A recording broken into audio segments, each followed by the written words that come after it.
Welcome on into Tomes. My name is Jason Wiley. I am joined by my awesome and lovely co-host Cody. What's up, guys?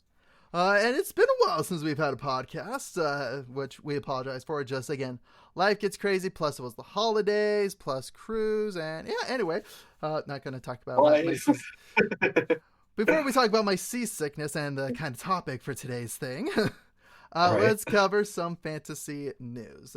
There again over the break, wasn't a ton, but there I think are like a couple of key ones. Say firstly, Sanderson released kind of a soft release date for Book 5 of Stormlight Archives, Wind and Truth. We definitely got the name of Wind and Truth that I believe he says is the name of the book, but we have a soft holder, meaning basically he doesn't have like the exact day pinned down, but he's got the month, which is December of 2024, so of this year. When I looked it up, it said December 6th on Amazon. December 6th. Okay, well, That's what it was saying. Well, let's hope it stays that way because, again, sometimes dates shift, things change. But knowing Sanderson, he'll stay true to that date. Right. It's actually going to come out on the 5th because he gets everything done early. Yes. Actually, he'll have the second book at the same date. Oh, no, I was going to say, by the 5th, he's going to have a whole nother book ready to go. Right? But yeah, no, actually, after Stormlight Archives, I wonder what's the next book on the docket. Oh, probably back to Mistborn. Because, let's see, The Last Metal was the last one of the second era. So yeah, so he's probably starting Era 3 then. Might be either Era 3 or we might be going back to one of the others, like going back to Warbreaker or one of the other worlds. Like Elantris. Oh, yeah. Or we might be just getting into the Cosmere scope. Who knows? True. Because I believe he says, like, okay, after secret projects, gloves are coming off. Yeah. Which is exciting. As I've been reading some that, man, it's been very exciting. Other things we're excited for is Doom Part 2 comes out in less than a month. Yes, and we are going to watch it like the day it comes out, and we are definitely going to be talking about that. Yes, we are so excited because it's finally coming out. Right? Oh, like good crime. This should have come out in November, but strikes happened, but we're at least getting it in March, so we're very excited. Yeah, I absolutely love Part 1, and I think Part 2 is going to be just even better. It's going to be just absolutely amazing. I am so excited for it because the way they did the first half of it, and from reading the book, like seriously, it was like 1-for-1. It was just that accurate. The way things panned out, they took out a couple of things, but that was fine, and they made a couple of changes. But overall story, boom, they had it. So I'm excited because like the second half of the book, it goes by really fast, like in the book, and there's a lot of internal like conflict. So I'm excited to see that put to the screen. And most importantly, I'm excited to actually see the battle at the shield wall. I have no idea what you're talking about, so I'm excited to see it. Shield wall was like the settlement they went to. So basically when they go to battle the Harkonnens again. Okay. So I'm excited to actually see that fight, see that unfold. And then him confronting the Padishah Emperor. Mm-hmm. I always butcher pronunciations, but anyway, we're so excited. So I have a semi-on-topic, off-topic question to ask you. Go for it. Have you seen the new Wonka movie? Yes, I have. Dude, Timothée Chalamet's got range. Right? Like... That's what I was... Yeah. Okay, we're going to... Spoilers for Wonka, so skip forward if you have not seen it or don't want to see it or whatever. If you want to see it and you don't want to know, yeah, we're going to talk about it right here. Dude, Timothée Chalamet did such an amazing job as Wonka. Like, I was blown away. I was like, dude, he can do Wonka and Paul Atreides. Yeah, he just did such a fantastic job. Completely different character. Like, opposite end characters. And he just does such a fantastic job sells the character, and honestly, his I oh my gosh, I just forgot the name of the song. Imagination. Oh Uh, yeah, yeah, dude. Pure Imagination. That's what Mm-hmm. it is.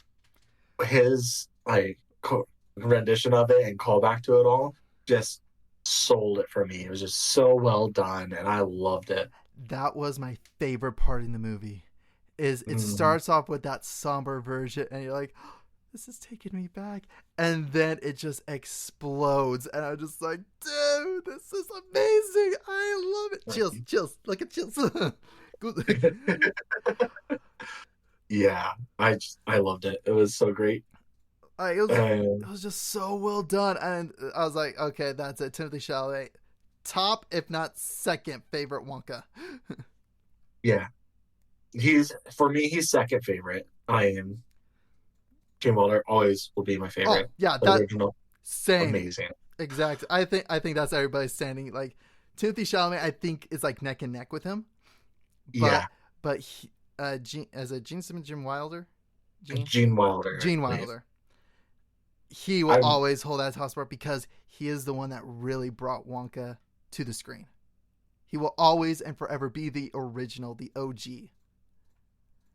But Timothy Chalamet, he just nailed it. But it nailed it in the way that it makes you appreciate Gene Wilder as well.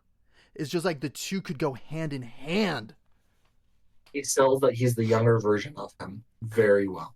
Yes, exactly.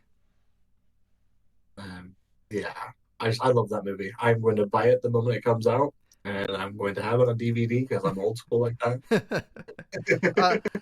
you're, don't say you're old school. You're a vintage collector. Vintage collector. There we go. But Oh, still, I love like we saw that. Actually, we saw that Christmas Day. oh, nice. Yeah, I took Ashley a couple weeks ago. we saw Christmas Day with Megan's family. Nice. But it was so good. I try to remember. There was like another Well, movie I saw that was just like, we need more of these kind of films. But yeah, no, Wonka's is like, we need more of this kind of films where it's just adventure, fun, exciting. right? And It was.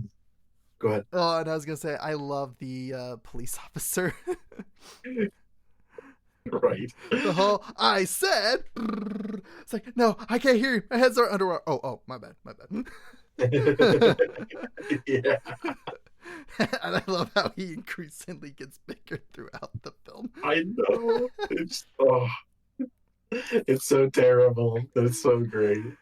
It is so funny. I loved it. Yeah. Well done movie. Highly encourage anyone to watch it. And the movie's Definitely. not going to be for everyone, but I personally really loved it. Oh yeah, I loved it too. Although, yeah, my dad not the biggest fan of it because he didn't know it was a musical. Actually, we didn't know it was a musical.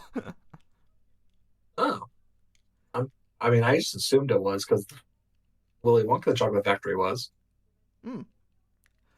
I was like, well, again, Johnny Depp's wasn't. So that, but then again, yeah, whatever. Okay. So my dad's I just had to like, I watch can't look them. at Paul again. I had to watch that one, Johnny Depp one, the other day because my son is obsessed with Willy Wonka right now because we watched the first one with him, Yeah, and I had to watch that one, and it is so bad. I yeah. just I cannot stand it. Mm-hmm. I know a lot of people love it, so that's I guess my hot take, but I can't watch that one. It's I just more, compare it to the original too much, and yeah, and I think it's because it was Tim Burton who directed it, right? yep, and I hate Tim Burton. Yeah, I don't like the movies. it's more like a Tim Burton cult following that really like it. Yeah, So, but again, Tim Burton fans, you like what you like. Again, it's I related to similarly like the Snyder fans. or the M Night Shyamalan fans. Correct. It's more of their fans of the director and their art form versus, again, not everything they come out with is fantastic. They might have an amazing hit here and there, but Mhm. nothing that crazy. Yeah. All right, I'm on to the topic at hand. Yep, off to the seas. We're going into our main topic today. We are talking about the Percy, Jacen, and the Olympians TV series that Disney Plus just put out. I thought we were talking about the movies. No. What movies? What movies? Oh, actually, speaking of horrible movies, there's one where just an announcement I was going to add to it. Avatar: Last Airbender. Latest trailer came out. Go watch it. It's Yes. fantastic. Okay, back to the main topic. Yes, that trailer does look awesome. Very excited for that. I am this show though. I loved it. I held out through all of it, the things I had questions about, and I just wanted to see it in its entirety before I even talked about it. Mm-hmm. And I'm glad I did, because I think they took it in a really great direction, and that it was a really great story. Mm-hmm. It was a fantastic story, and the way they did it was extremely well done. Mm-hmm. Because again, I had a couple of my own reservations, mostly just in regards to some of the character casting. Yeah. But again, I curve it off because I'm like, well, they're what, 12, 14 years old?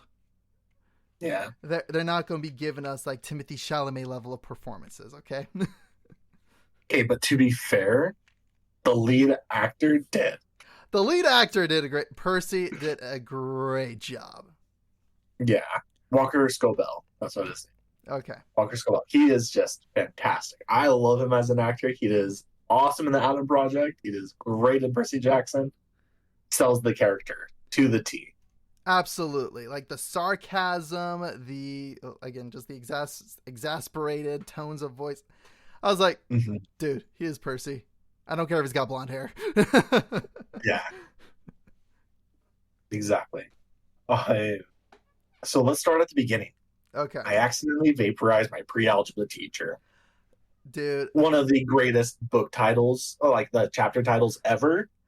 And so glad they had that as that episode title. And I loved how they kept that theme throughout the entire series, is that the names of the episode were the names of the chapters in The Lightning Thief. Yeah. Like, that was a beautiful nod to the book. And it was. And from the get-go, it stayed accurate to the book for the events. Yeah. Like, again, little changes here and there, but those changes made sense. Yeah.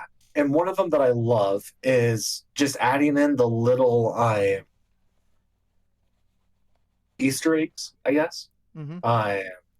Little things like at the start where it shows blackjack. Yeah. I love that. I thought it was such a cool thing to add into it. And a lot of people, again, who weren't like super hard in the book, they're like, oh, it's a Pegasus following him. Okay, moving on. It was a nice little sell for the fans that were hardcore fans. Go, oh, it's blackjack. Like, I'm gonna jump towards the end here because this just happened. Was we were watching the very ending where Percy is at home. His mom is making blue pancakes. Pancakes, yes. She's just like, why are they blue? I'm like, oh, what? That is her staple. They have to be blue. Everything's blue. Everything's blue. Everything's happy because it's blue. Like that's... Yeah. And that was just like a beautiful little Easter egg and nod to the actual source material. Yeah. I also... This is something I really appreciated. Mm-hmm. Because everyone had a problem, including myself, with Gabe at the very start of it. Okay. Because he wasn't the terrible, abusive guy that he was in the books. Yeah. He wasn't a good person, but he wasn't a bad person. He was just a guy. And the reason it bothered me, but the reason it bothered me was simply he wasn't as bad, and so how could they justify killing him in the end? Because in the book, they flat out murder him. Mm-hmm. I love how they did it in this, where they were able to change that and to lighten the tone a little bit. Yeah. But still have it fit into his character, where of course he's going to open the package. He's like, well, it's my house, even though it's not. I can look in there, and he opens it and he kills himself. And so I really appreciate that they still kept that in, literally the very end after credits. But I thought really liked how those small changes, I think, were better for the story overall. Mm-hmm. And it still kept the things and reflected back to the books. Yeah. Like, again, they have to make certain changes or else it won't be able to get put on TV for the specific rating they're aiming for. Well, not just that, but it also, it's better. I think this was better storytelling than the original book because he's a better author now. Yes. I'm just going from the original. Not that the original were bad at all, but there were definitely plot holes. One of my favorites that they fixed was the 3 pearls instead of 4. So doing 4 pearls this time instead of having 3 before. One of my favorites, but we can get to that later. Yeah, I can get to that later. And just to kind of go feed more onto that point, ask any author about their early work and watch them cringe. Right?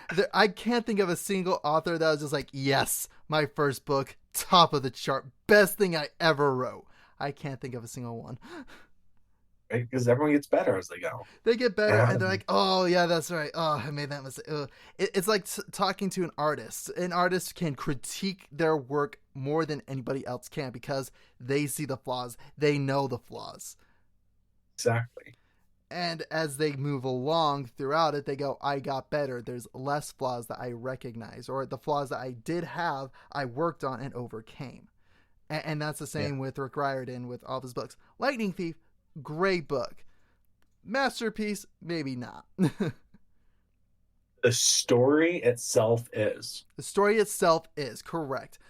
The writing is, it's not, because it's written, the audience written for is teenagers. It's written out of 4th grade level, like 4th, 5th grade level. And I read it in 6th and 7th grade. Well, yeah, but the words, so yes, absolutely. You don't write for the age of the words are written at a lower level, so it's easier to read. Correct. That's the point. Yeah, because it's meant for younger readers. That was the target audience. And I love those books growing up, and I related. I struggled with dyslexia, paying attention, and all the fun stuff. But it just, it helps relate to somebody. But carrying that over, these are really great, and they adapted it to TV in a really great way. Yeah. I am moving on from, I don't know, was there anything else in the first episode that really stuck out with you that you really want to talk about? Not the first episode, just because, again, they did really good sticking to the book and the chapters. Again, it's a little hurried up. The only thing I think I wasn't, like, the biggest initial fan of was, like, Grover turning on Percy in, like, the principal's office. Yeah. But when you find out why, it's like, okay, that at least makes sense on why that would happen. But again, it was one of those like, that didn't happen in the books. But I was like, that's fine. It works. Yeah. I think they made a big improvement to Grover's character. Yes, they did a great job with Grover's character from this and from the We Do Not Speak of the Movies. Well, it's also, and this might be, people might flame me for this, I didn't like Grover in the books. He annoyed me a lot. Yeah, I'm with you. Grover was kind of fun. You're like, oh yeah, it's Percy's best friend. Yeah, but in the show, I thought he was a lot better. I think he was better written. He was a better character. And to me, he added more to the group than Grover did in the books. It is more like when Grover did something in the books, you're like, oh, he actually did something. But in this, it's much more, I don't know, he just fits with the group. He was truly the supportive friend in the group. Yeah. So I liked his character better in this. Yeah, I did too. In the show. Second episode. I loved Capture the Flag. To be fair, I loved it in the movies too.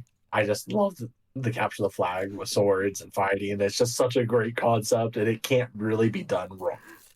For Even me, when it's done wrong, it's still not done wrong. it can be done differently, but people are still gonna love it. Okay, like Capture the Flag, dude, that was just like a fun game to play when you were a teenager or a young adult. Like that was a fun game to play, whether it was just with water balloons, airsoft guns, paintball, whatever.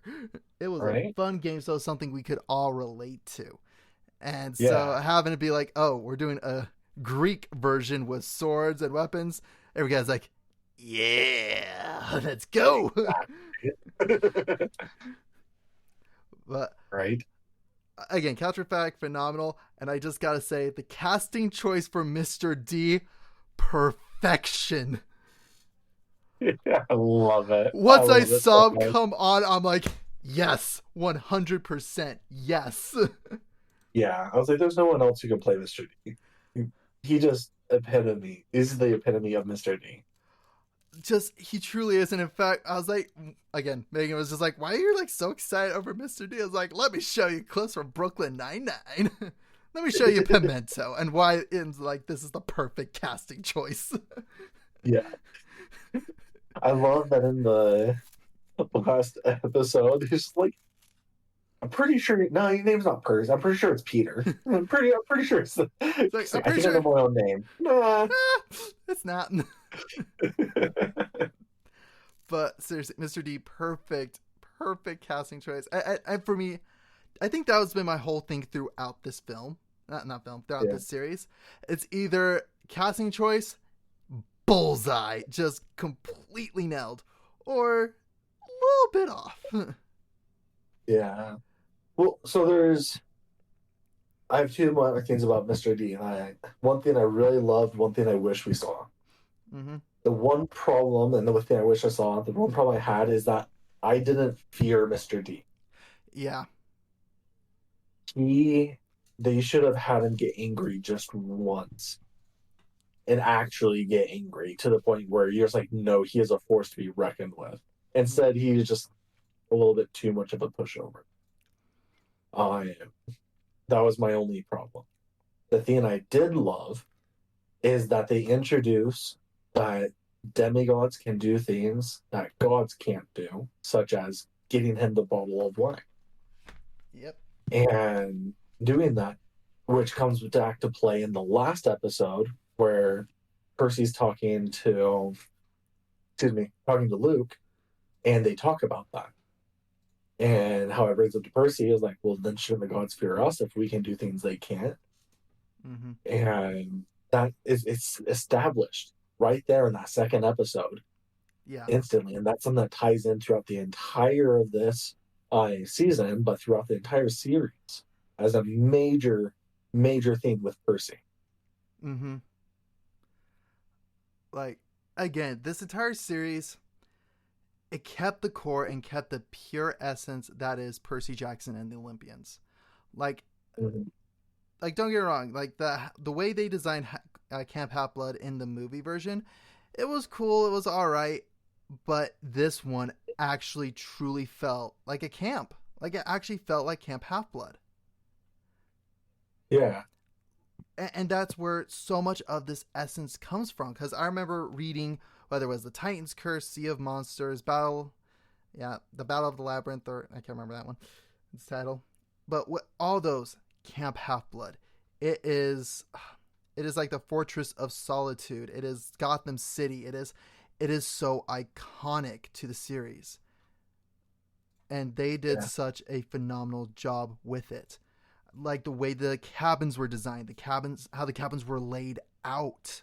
Yes. Like it really felt true to the books. It kept that essence, kept that spirit of like, I remember me reading it, and I'm pretty sure you might have had the same feeling when you were reading it, that I wanted to go to Camp Half-Blood. I want to go to Camp Half-Blood. Want to go do Capture the Flag. Want to go play these games. I want to summon and find out what freaking Greek parents I belong to. Right. Okay, to be fair, I'd rather go to New Realm, but yep. That's just me. That's my Roman Empire, is New Rome. Like, I'm taking over New Rome. I will become the emperor. Okay, episode 3, Garden Gnome and Florian. Again, the whole take with Medusa was interesting. I liked how they didn't because again, I think we had this conversation a little bit before. I couldn't remember exactly where, but you pinned it down very well. I was just like, it showed both the Roman and the Greek interpretation of Medusa's story. Yes. And I understand why they did it. And I don't begrudge them it at all. But I'm also kind of over it. Yeah, I'm a little bit over it too. Don't get it wrong. Yes, the Medusa, the whole thing and lore behind Medusa is really cool. Like it's cool. It has that multiple interpretations, but it's at this point, I'm gonna say it's been played out so much. Yeah, and I don't mean it to take away from anyone. Yeah, that uses her as a symbol because I understand it. But it's just the thing that the original story with it all, and they do show both. Mm-hmm. They talk where she diverted her attention from Athena to Poseidon because he gave her the attention. Mm-hmm. And then the Roman version where Neptune. I don't know if it's allowed to say on Neptune was I don't know if bad. it's allowed to say it on YouTube, but he was her. And so there's the two very different stories. Mm-hmm. They're similar in the outcome, but one of them is much more brutal. And a lot of that is because Rome wanted to redo the stories. They wanted to make the Greeks look bad in a lot of ways and do a lot of things to be like, no, Rome is better and all of that. So that is one of the areas where I have a somewhat issue of it because I don't think that they should be bringing in the Roman stuff yet. Mm-hmm. I do like the alludes to it, but I don't think that's why they did it, and that's why I'm just okay. I don't know. Sorry, I know. I was thinking they saw two birds, one stone. Yeah, that's how I'm interpreting it. Is they're like, oh, two birds, one stone. Here's a boulder. Yeah. Like that's personal opinion though. But again, I do like how Grover does find Ferdinand. But I do so my only real beef with actually Annabeth it's the acting, okay? Like it's just it feels very two-dimensional. But again, that's where I'm cutting her some slack of just like again, she's what, 12, 14? She's still a kid actor, okay? Here's why I'm going to disagree. Okay. The parts where she's not being watched by other people, where like Percy or like they're not physically watching her acting does better. And I think this was a choice that they made because at this point, Annabeth is kind of the outsider of the three in a way. Okay. And how she's brought in because she's the one that will do the quest. She's not Percy's friend. She's like they could even see each other as friends or could be friends at the start. Mm-hmm. She's going to be shut off. Her acting feels flat because she's putting up a front for other people, for Percy and for that because there's a wall between them. But as it goes through the series, you see that breakdown and it seems like her acting gets better, but really it's just that she's the character and the wall's down, and so they're interacting more naturally. And for me, her acting was consistent. And for me, I'm more saying on the way she delivers some of her lines. This is where it comes down to for me as a voice actor as well, is because again, I understand like the progression of the story. I could see the acting choices she made, but when it comes to a lot of this acting, one of the key principles, in fact, I have to remind myself, I tell Megan multiple times, I was even telling her today, is you got to figure out a way to amp it up. You got to figure out a way to over exaggerate it in your own head. So that way, when you are put in front of a camera, it can come out a little bit stronger. I feel like with hers, it was either super subtle to where it didn't look like there was really any acting going on. Mm. And that's where for me, it's like, it felt a little monotone on that. She was saying the lines. She did have a take on it, but it could have been more. She could have given more. Because again, I completely understand the direction where she's just like feeling like she has to prove herself, having to go out there, having to do it. And even when we're in Hades, when she is like working with Cerberus, just a couple of the ways that the performance came across felt a little flat in the regards of like either the way she delivered the line, a facial expression here and there, just like we needed more. Like only time where I'm like, okay, she actually did a fantastic job acting was actually at the very end when she's talking like, yeah, I'm patching things out with my dad. Yeah, he's taking me to Disneyland. They said it was like this. Do I have anything to worry about? Like that's where I was like, okay, I can see now the potential she has as an actress. So that's why I say I cut some slack because again, I listened to my early auditions, they sound similar. So again, the direction they were taking makes sense. The character choices they did made sense. It's just that when it came to the delivery, it felt a little stagnant or stale in that regards. And that just comes through, needs more experience, needs to really break down and figure out how can they amp it up more. That's fair. So again, that's my take on it. But again, story, character choices, everything else going on with Annabeth, I liked, made sense. And I like how I think actually it might be the next episode after the Garden Gnome Emporium, where, they're on their way to St. Louis. Yeah. Where Percy begins actually asking questions about the Greek gods and just like, then why not do this? That's just the way it's always been. And it makes you kind of reflect, go, oh yeah, you got to think of it from their perspective. Annabeth grew up knowing this. Percy just found out a couple of weeks ago. Actually, not even a couple of weeks ago, maybe a week. Yeah, he found out that it was true because he knew about them because his mom told him the stories. And that's another of the changes that I really like. Mm-hmm. Is his mom knows who his dad is. Yeah. So of course she's going to tell him the stories. Of course she's going to help him and to grow because she knows that world will find him one day. Mm-hmm. And so I love that I told those stories, so he does know them. If I was in these situations, even back then when I was reading the books, a lot of the time I'd read it and be like, I know what this is. And it made it really fun. So of course he's going to know if he grew up with the stories. If I knew as the reader, why wouldn't he know when we're about the same age? Oh, yeah. What I meant more was like she grew up fully knowing that this is real. Yes. And had that expectation and knew about monsters. So she is definitely more well-versed in the world of the Greek mythologies. Versus Percy is just like, oh yeah, they're cool stories. I like these stories. They're kind of cool. I like this one. I like that one. Yeah. No, sorry. Mine was a side tangent because I've seen a lot of people complain that Percy knew what he was walking into.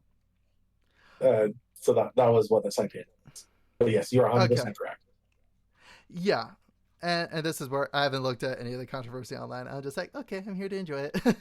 I don't try to. It finds me. Dude, no. Dude, I'm the same. Dude, go to my YouTube. I find like every controversy, like in other regards, like, oh, people complaining about this, people complaining about that. Right. So that's the reason why they know. It's all good, man. And in one respect, it's good to know it. So then that way, in one respect, this way, you know it and you can talk about it. And I'm just like, oh yeah, no, this is my unaltered opinion, unbiased opinion. Yeah. As someone who's read the books, not like as a diehard fan as I am like for like Stormlight Archives or anything like that. But yeah, so it's good. This is why it's good to have like these two sides. It's good to have different points of views. It's good to delve into it like this. Yeah. I agree. But I was really impressed actually with the St. Louis one. Yeah? St. Louis episode. I really liked the Manticore part. Like at the very end when he goes into the Jackson River. Yeah. Because when I read it, I was living in Kentucky. So when they said, oh, went to St. Louis, I knew exactly what they were talking about because I've been through St. Louis. Yeah. So it was a nice little nod to it. So I actually could envision it, what was happening. So when I actually saw it on the screen, it was really cool because like, oh yeah, it's very similar to the way I had it imagined in my head. Yeah. So I really like that. I really like how, although, okay, correct me if I'm wrong, but Percy could go with like almost any water source, correct? Or did it have to be like ocean, river water? He could do any water source, but the ocean was stronger. Okay. But I there was yeah. So like when they're splashing him in the fountain, Fountain, yeah, is that what you're after he talking got about? poisoned. Yeah. Yeah. I think so. Things like that just weren't strong enough. I don't remember, but honestly, I think it's a good change if it wasn't, if it was different in the book, because his dad's the god of oceans, not just water. Yeah. He's god of the seas. Yeah. So I like Let it. Wait, then dumb question. What if you went to SeaWorld? Well, what did he see? I'm sorry. Well, I am with this one. So this is one of the other controversy things that I've heard people complain about, and it started with episode 1 and goes through all the way through the series. But I personally love, and they say it's how fast things happen. So the combat specifically, like it happens and it's done. I'm And good. the reason why I love that is because that's so realistic. Correct. Like, go ahead. I was gonna say, like, again, I think again, anime has created a unrealistic expectation for how long fights should go. Well, not just anime, but media in general. So Media in general, yeah. most movies, if there's a duel between two knights or a gunfight or anything like that, it lasts forever. It's drawn out, and there's constant like parrying and deflecting and everything. In reality, it's going to be very, very quick. Yeah, like actually, I think the movie I want to say is like the Last Ronin or something. I remember it, where it was truly accurate samurai sword fighting, Mm-hmm. where it's one guy facing up against four foes, but he goes so quick and immediately jumps to attack the first one, gets him out in one stroke, moves to another stroke, because in samurai culture, that's how it was done. You did not have the chance to really fight for a long time, because if you did, you're going to leave yourself open. The longer the fight is, the more likely you're going to get killed. So it was always quick, thrust, stab, move on. Yeah, and that's the same in medieval. It's the only times it was longer is when they had the heavy like mail and all that. Mm-hmm. And so that's why they invented warhammers, is so that way they could just burst through it and use the blunt force damage to kill them, like the blunt force trauma from it, because they're not piercing that with swords or such. Otherwise, if like any other thing, they're just one slash, you're dead. It's not parry, fight, block. 5 minutes later, you finally get them. It's 2-3 strikes and they're done. Mm-hmm. So, like, or even still, you could almost look at fencing as well. Yeah. You do 2-3 strikes and they back up, and then they go again, and then they go again. Well, it's not this. Go ahead. Yeah, usually again with fencing, it ends after like 2 or 3 hits. Like boom, boom, got the point. Yeah, they're able to make the thrust. But still, nonetheless, even if the combat were to go on for a while, it'd be 2 or 3 exchanges of blows, then they back off. But when you're in an actual fight, why would you back off? You want to push the offensive. Yeah.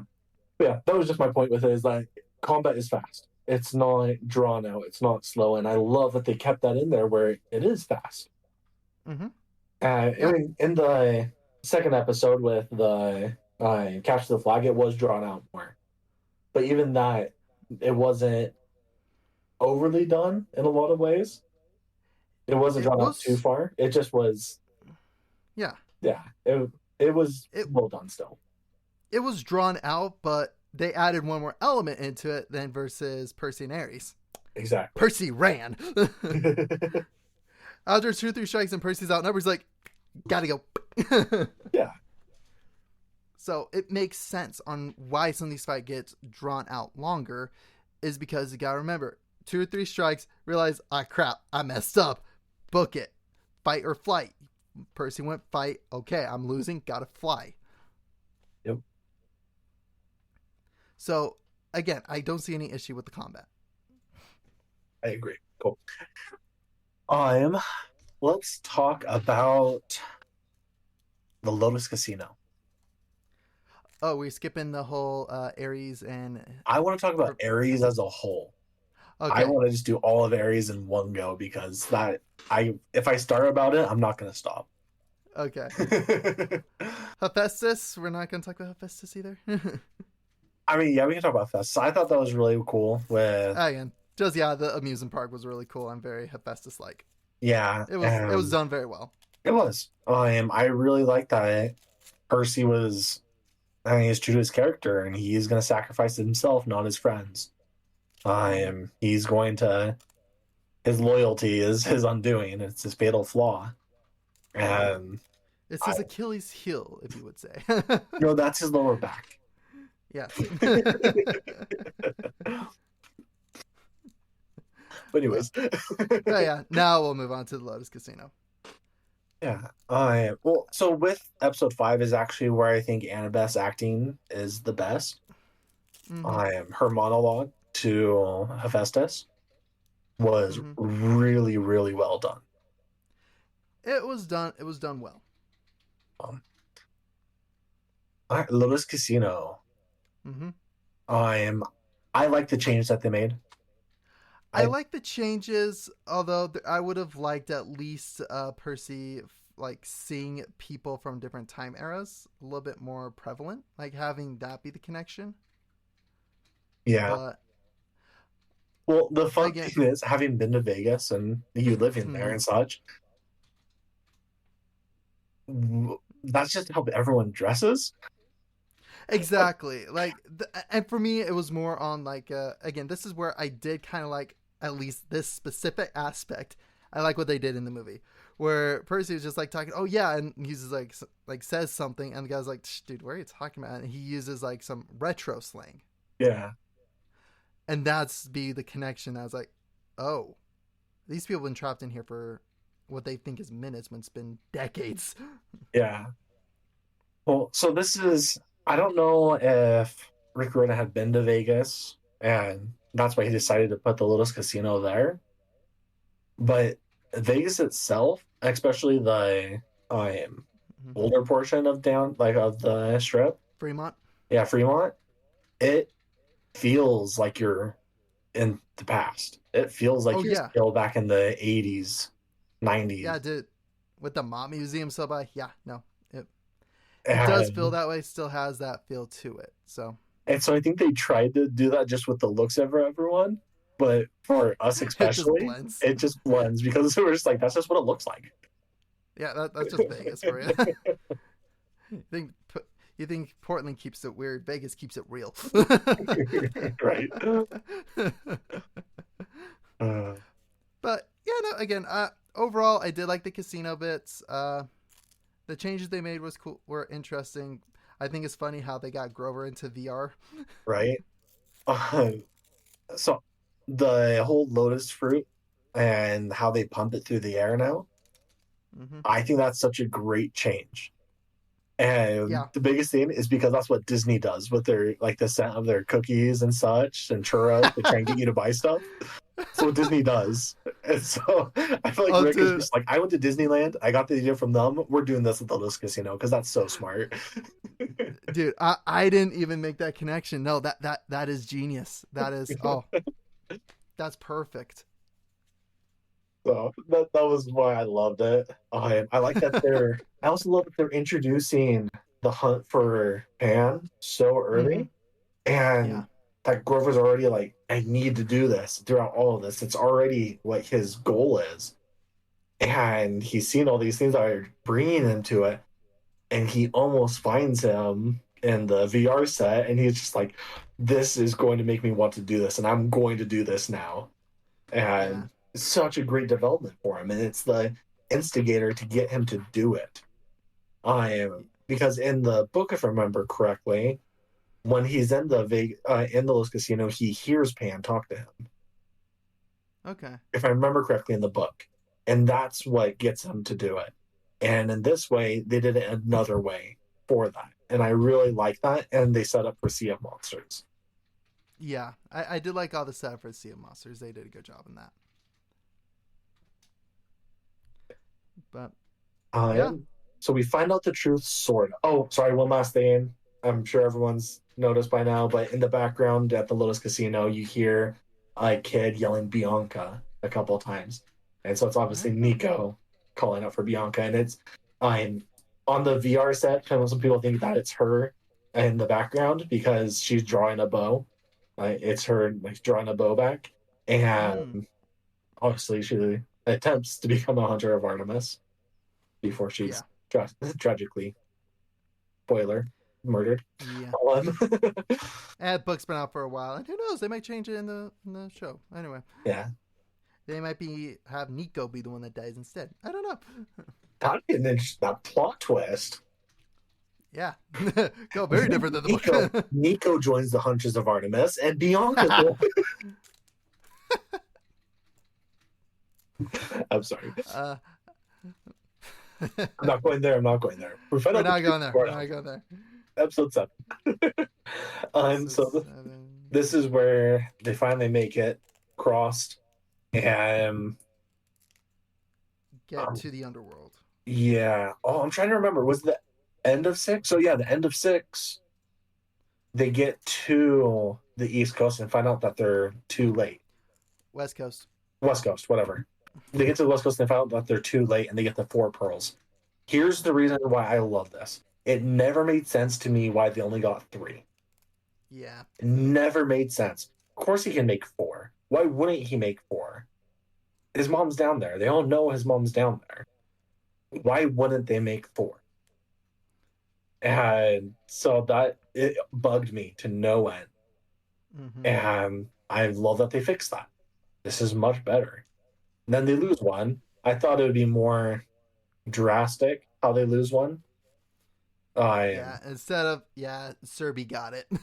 Yeah, but it's kind of funny and it fits. It's the comedic way with it all, and so I don't mind that because they want to keep this lighter. But that being said, episode 7 and 8 had very heavy tones with them. Yeah, and I love that, especially the way episode 7 starts.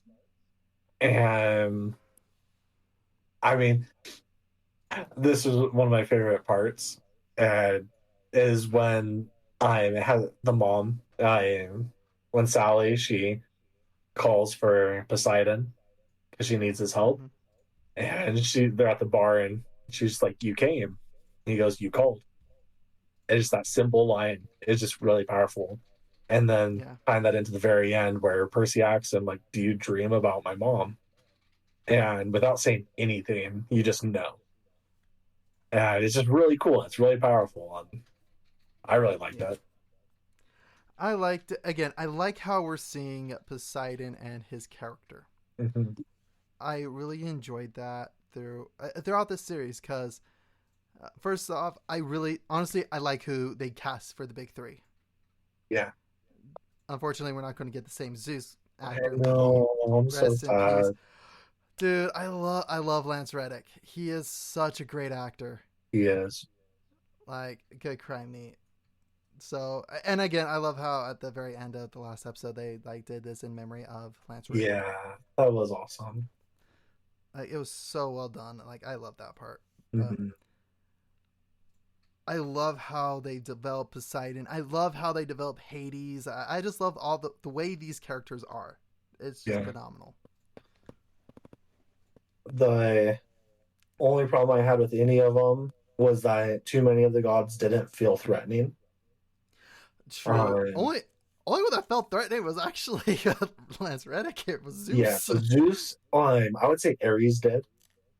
Ares did too. And I would say that Poseidon did in his own way.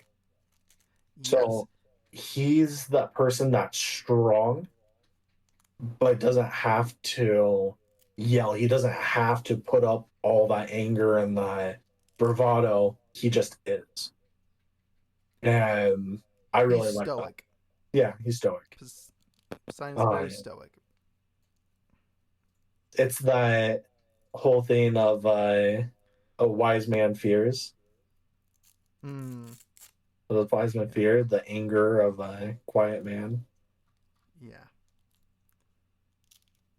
But that's one of the things. That's just what it reminds me of. But yeah. Anyways, I also love at the very start of episode 7 where they just walk into the the path of the underworld, and he just goes, "Yeah, no, this is done," and just instantly gets him, traps him, and just like, "I'm not putting up with this. We're done." Do you recognize the actor though? I did. I still remember who he is. He's Death in That's Supernatural. what I thought. Okay, yeah. So I thought it was funny. He's like, of course, the door to the underworld is guarded by death. The moment you said that, I'm like, yeah, yep, nope, I see it. I was like, no way. So it was like, I love subtle hints like that. Oh, that was just, that's so good. That is.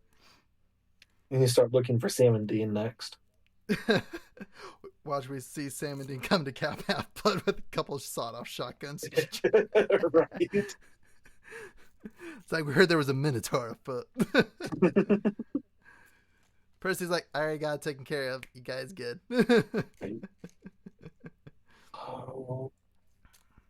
So I'm looking through his IMDb real quick, just scanning it.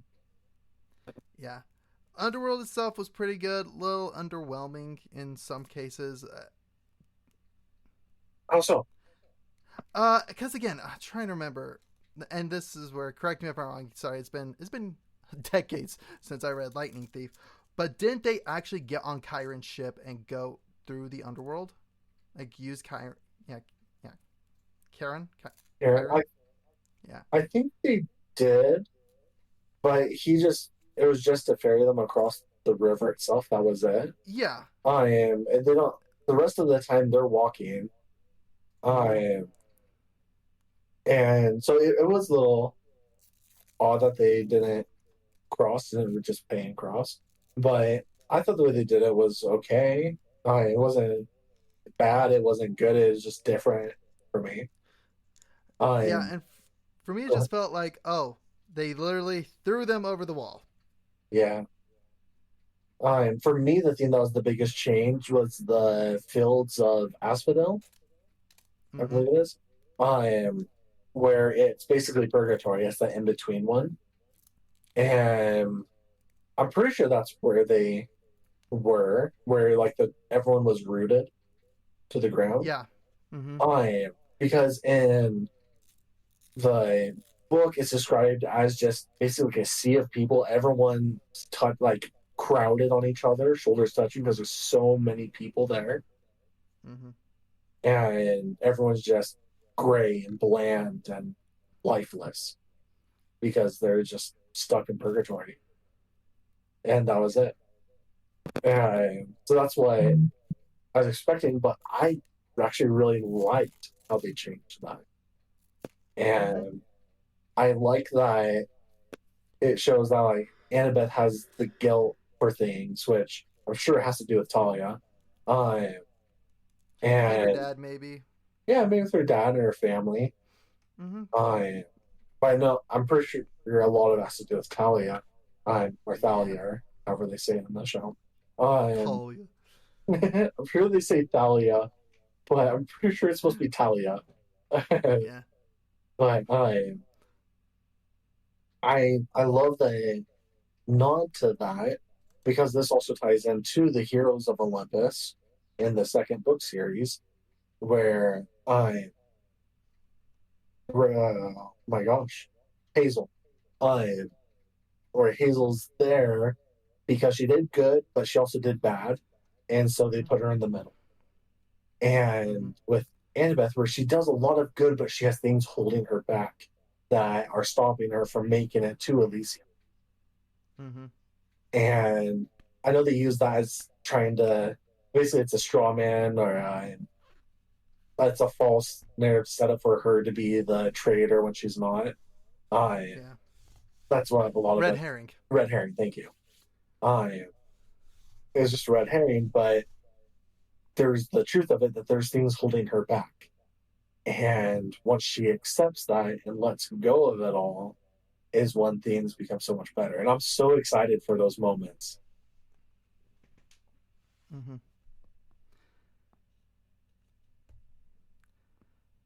So again, I like where they have been taking Annabeth, and she has the potential for one of the best character growth, especially since again we have read the books. Yeah. So I am excited, especially when we get into the Titan's Curse.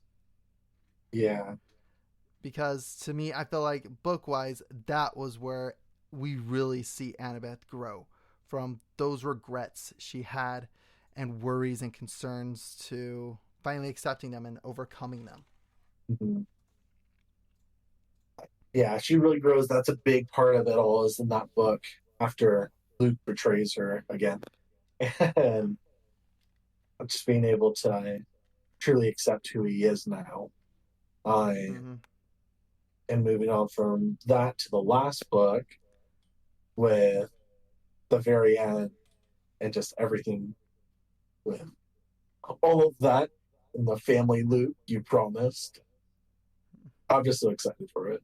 I can see this going so well, and I'm just really excited for the next seasons.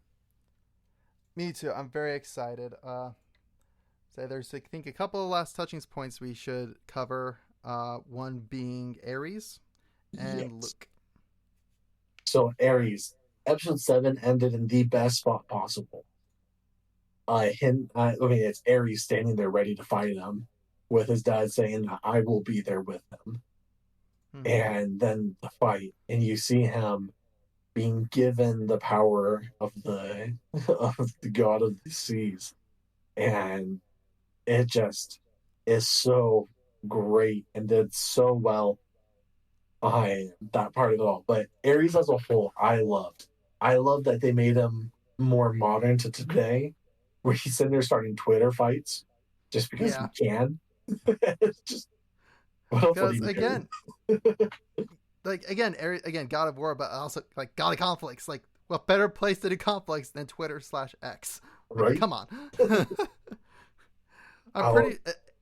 Although if that's the case, and it's the whole thing, just like God's getting strong, get like more power, more worshippers, or people who are partaking of it. mhm. Yeah, Twitter alone would make Ares the strongest. Right? Like Twitter I and think Reddit. it'd be as soon as Twitter came to be, just all of a sudden, Ares like boom, boom, I got upgrade, daddy. I'm the ruler now. Mhm. I thought that was so well done. I thought he did a really great job in his role. I and Also, the actor did a phenomenal job. he did, and everything up to the end where Percy calls him out for having the dreams, and he's like, "Gods don't dream," and just his whole theme with it just sells perfectly, and to where how it's described in the books to his character, I feel like it was such an amazing representation. Mm-hmm. Like, like again, they had several characters just as like perfectly typecasted, perfectly just again just perfect across the board. One of them for me was like Mr. D. Ares is another one. Like they Yeah. did good casting with a lot of the gods. Yes. It's just again we need to actually have like we need to really see their godly powers on how ominous they can actually be. Yeah. Like That. even Zeus to one degree, I was like, don't quite fear him. Oh, I totally did. Like, don't get me wrong, Lance Reddick, I'm like, I fear Lance Reddick. This Zeus, I fear Reddick. Yeah. I I don't know. I thought you did a really great job as Zeus, and Oh, I think he did that a phenomenal job. he stole the power and the ego that Zeus has. Mm-hmm. And I thought it was done perfectly. Like I was we'll set up Athena. We'll have Athena set up a meeting so we can announce my crushing victory. And it's just that extra little dig to be like, haha, I won, Mm-hmm. just to make himself look better. Yeah, And like yeah, Reddick nailed Zeus's pettiness. Like nailed it. yeah, and I thought he nailed his anger as well, where Percy starts Mm-hmm. mouthing off, and he just goes, "Nope, lightning bolt." He's like, nope, get ready to be yeeted. I really like that. Mm-hmm. I am Luke. What did you think of Luke, Luke, I think they did a really good job with. Luke? I really did like Luke's character. I like the way they took him. I like how he's not like the pretty boy, so to speak, Yeah, but he's still good. Like the way they casted him was fantastic. yeah, Like the actor did him justice, where he truly did feel like a friend. yeah. And I think him trying to bring him onto the side of Kronos, I Mm-hmm. think that fits so much better with his character. Yeah, And that he did betray him 100%. But oftentimes betrayal isn't malicious in the sense of I'm betraying you. It's not that cut and dry. It's I have to do these things, and unfortunately, you are the method that I have to use. And so I am betraying you, but it's not what I want. It's not what I'm intending, but this is the result, anyways. And that's how you're it up. was much more gray. And it Mm-hmm. fits with his character and it fits with how things end because he was a friend. It wasn't an act. He truly does care for him. He truly does care for Annabeth. He truly does care for all the half bloods. He's just corrupted in the way he thinks it's going to go. It's the whole theme of the road to hell is paved with good intentions. Correct, and a lot of it stems from Luke's bitterness, his anger, what he's holding on to with hate with Hermes. Yeah. And I love that in the fight, that's the moment that he snaps, is the moment that Percy mentions his dad. He just Yeah. snaps, and that's when he goes at him. Mm-hmm. That's where the real fight begins. Yeah. Um, it was a really well done fight. And I do love that they showed the fight between Percy, like them training together in this episode, in Yeah. the last episode. I Mm-hmm. am because it really did bring it together more. And well, they could have done it earlier and just space things out differently. I think this was the best way to do it to really push Drive it. it home. Yeah, to drive it home. And well, for I know for a lot of people, them doing it at the last episode kind of gave away who the traitor was. Mm-hmm. I mean, it waited to the last episode until you knew who the traitor was, anyways, Yeah. and you just it let you figure it out because that's what a good story does. The vast majority of the time, you want something that lays the groundwork. So while things are somewhat surprising, it's not always a bombshell. I mean, you have the Sanderson dumps, which Yep. yes, he does it in a great way, and he Mm-hmm. does lay the groundwork for it. He But does lay the groundwork with buckets, but yeah, no, yeah, it's still like it's that trickle that yeah, is very much the key into foreshadowing. yeah, and uh, Riordan does such a great job of building to this point that yeah, we know who it is before the actual reveal, but you should know if the story is told right, Correct. or at least suspect. Mm-hmm. But I So think that was what made Lightning Thief so good in the books, is because when the truth really came out, it was still shocking. yeah, But again, all of us, like, we already, again, anybody that's read the books, we already know who the traitor is. We yeah, already know all this going in. So it's not like doing that at the beginning of like not each episode, but doing it at the beginning of the last episode. It made perfect sense to go, oh yeah, they're really making the connection with Luke. Yeah, Luke. Yeah, Luke. Luke's the traitor. yeah.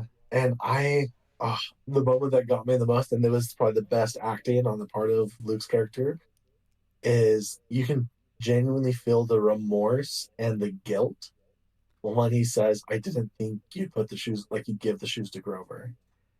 Yeah.